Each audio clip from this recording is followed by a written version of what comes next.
बिस्मिल्लाहिर्रहमानिर्रहीम। अस्सलाम वालेकुम व्यूअर, क्या हाल चाल है? ठीक हो? खैर खैरियत है? मैं हूं थोड़ा होस्ट मोहम्मद हनीफ खान ते तुसां देते पे मेरा यूट्यूब चैनल हनीफ बलोच। माशाल्लाह माशाल्लाह देते पे बड़ा प्यारा मौसम है।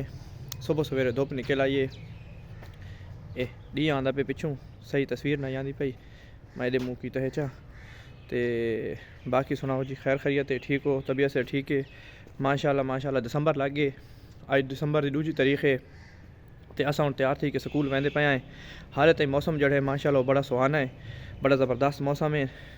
किसी किस्म की कोई इतनी ज़्यादा सर्दी को नहीं, कोई मौसम में हाल तक सख्ती नहीं आई। हालांकि होना तो यह चाहिए कि दिसंबर का महीना होवे तो सर्दियाँ ना होवें, क्योंकि सर्दियों का आगाज़ नवंबर तो थी वेंदा है। लेकिन सारिया छुट्टियों का भी हुकूमत ने ऐलान कर छोड़ा है। स्कूलों के बच्चे बड़े खुश हैं। 18 तो 17 दिसंबर तो घिन के ते 1 जनवरी ताईं ये कोई जड़े ना जी 12-13 दिन की छुट्टियाँ होसन तो इंशाल्लाह अल्लाह ताला खैर करे सी बात।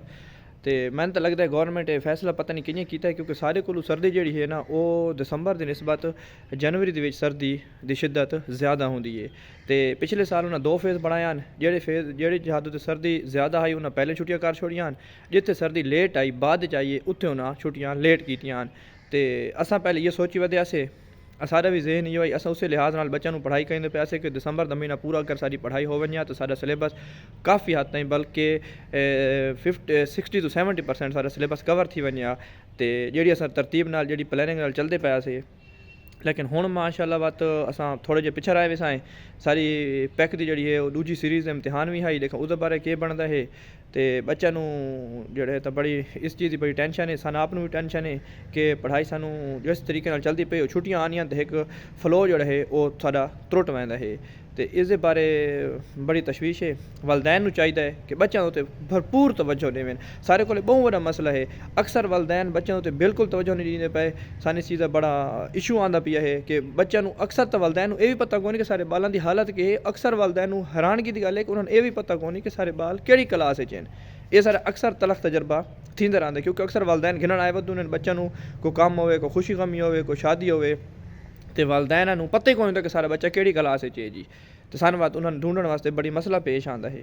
तो इस वास्ते मेरी रिक्वेस्ट है वालदैन कोलों कि खुदारा तुसां जड़े अपने वालदैन नू चाहिए कि अपने बच्चों उत्ते खसूसी तवज्जो देवें, क्योंकि जेड़े बच्चे हैं वो वालदैन दा बहुत बड़ा सरमाया हैं।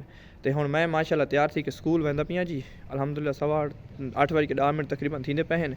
तो स्कूल मेरे नज़दीक है, वन के हादी शादी लेने आए, बच्चों की रूटीन दुरुस्त करनी है। तो इंशाल्लाह बात अल्लाह दा नाम घिन के पढ़ाई शुरू करे। तो सारे नाल जुड़े रहो, सारा चैनल देते रहो।